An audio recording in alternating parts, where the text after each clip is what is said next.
علی علی علی علی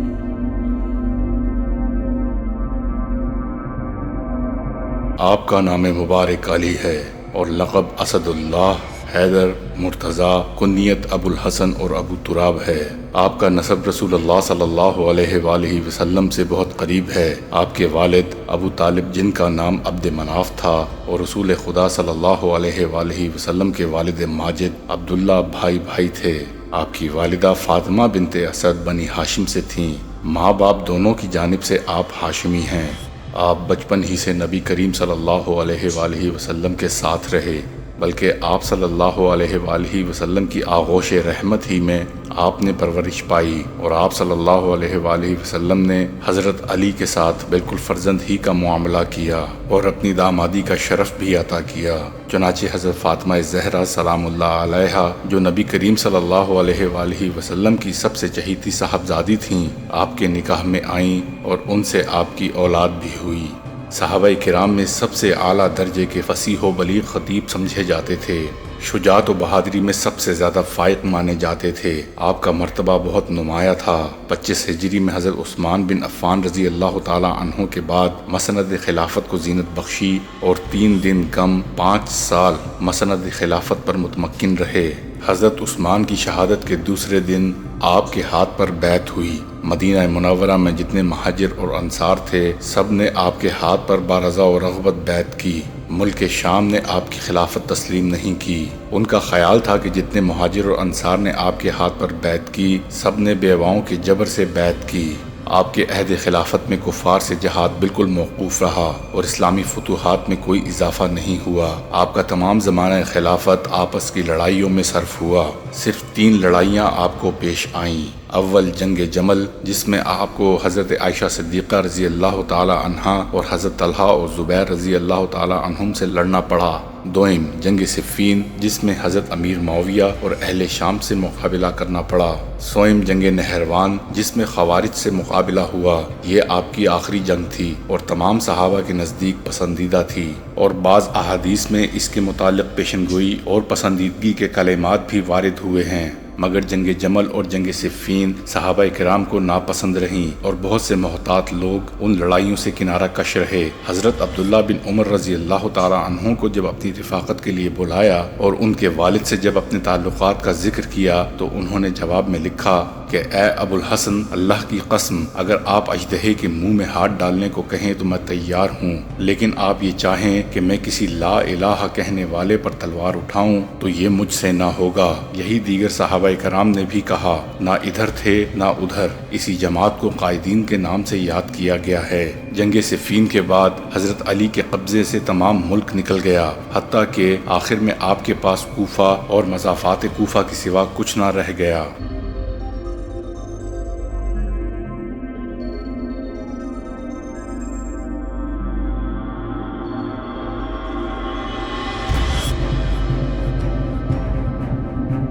آپ کی شہادت کی خبر نبی کریم صلی اللہ علیہ وآلہ وسلم نے پہلے ہی دے دی تھی۔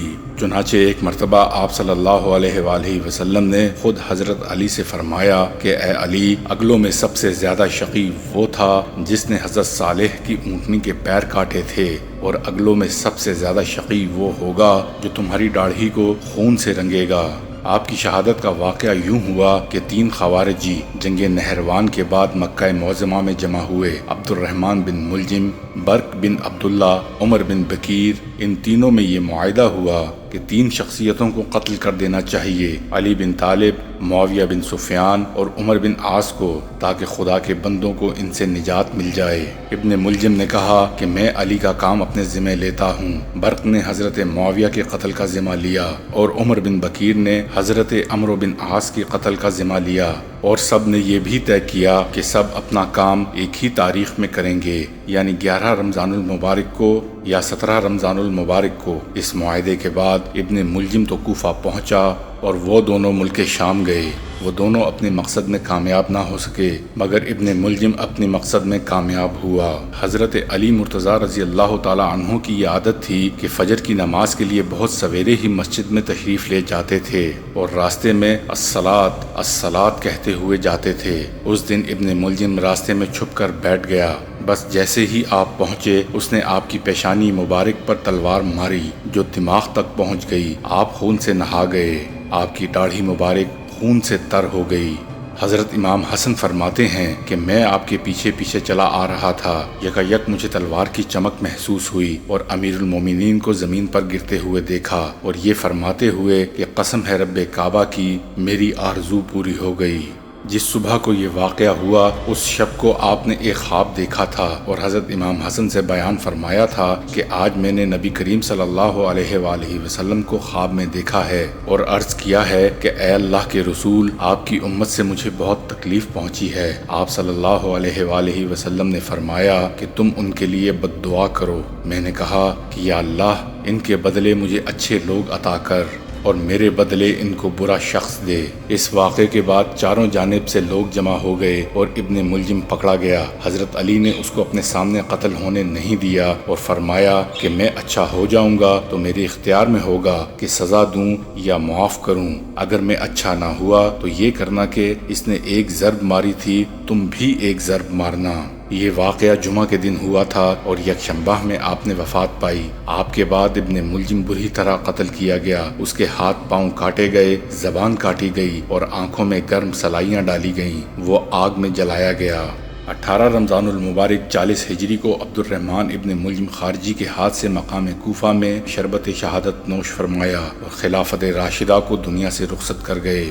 کوفہ کے قریب ایک مقام نجف ہے، وہاں مدفن پایا۔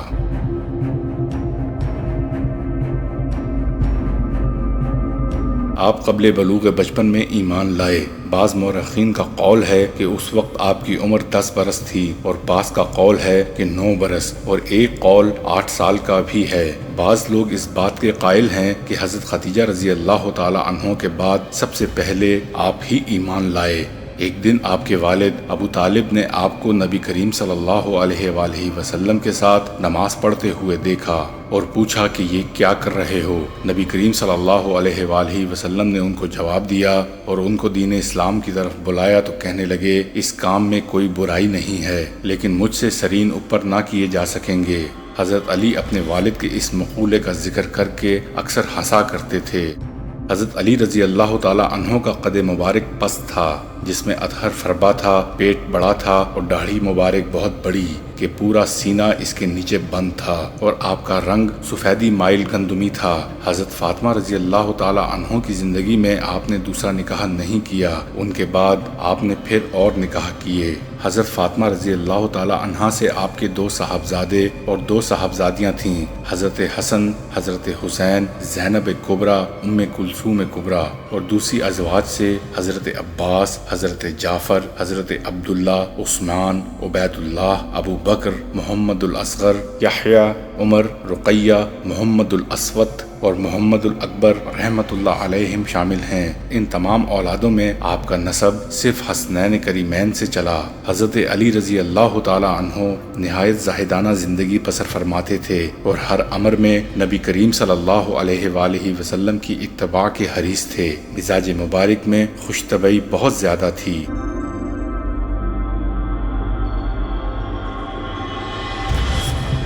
امام احمد بن حنبل فرماتے ہیں کہ آپ کے فضائل و مناقب اس کثرت کے ساتھ روایات ہیں کہ کسی صحابی کے متعلق یہ کثرت نہیں ہے۔ اس کثرت کی وجہ یہ ہے کہ آپ کے مخالفین بہت تھے۔ ان مخالفین میں بعض تو آپ کو خطا پر سمجھتے تھے اور بعض آپ کے فضائل کے منکر نہ تھے، اور لوگ آپ کے فضائل ہی کیا بلکہ آپ کے اسلام ہی کا انکار کرتے تھے، جیسے خوارج وغیرہ۔ ان مخالفین کی وجہ سے آپ کے فضائل کی روایات کا چرچا زیادہ ہوا اور بار بار بیان کرنے کی وجہ سے روایات کی کثرت ہو گئی۔ مگر اس کثرت کے ساتھ ایک چیز قابل افسوس بھی ہے کہ رافضیوں نے کاذب اور خرافات بھی اس طرح اس میں شامل کر دیے کہ بوقت تنقید اس کثرت میں بہت ہی کم روایات پایہ صحت تک پہنچتی ہیں۔ آپ کے بے شمار فضائل میں سے چند فضائل یہ ہیں۔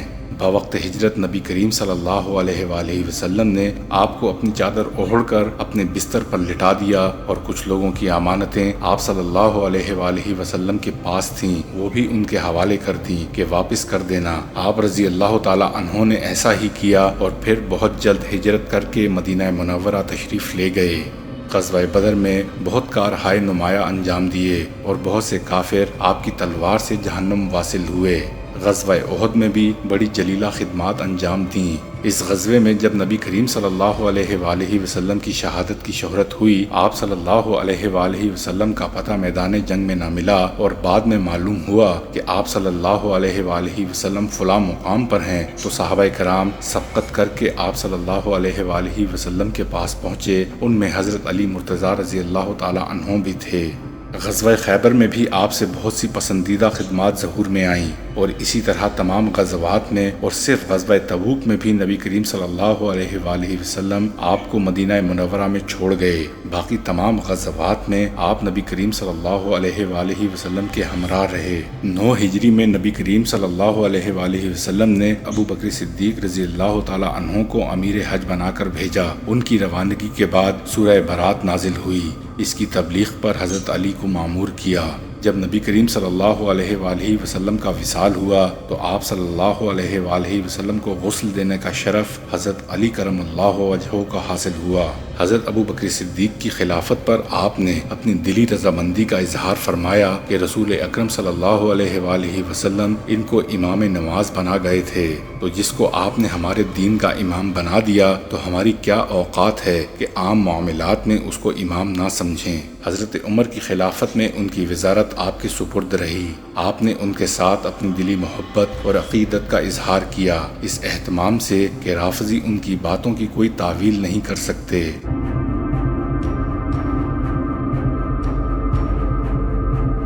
حضرت علی کرم اللہ وجہہ کی شخصیت ایسی ہماگیریت اپنے اندر لیے ہوئے ہے کہ آپ کے فضائل و مناقب بیان کرنا ممکن نہیں ہے، لیکن یہ ایک ادنا سی کوشش تھی۔ امید ہے کہ ہماری یہ کوشش آپ کو پسند آئی ہوگی۔ اگر پسند آئے تو برائے مہربانی میری اور میری ٹیم کی حوصلہ افزائی کیجیے گا، ویڈیو کو لائک، شیئر اور سبسکرائب کیجیے گا۔ ملتے ہیں اگلی ویڈیو میں۔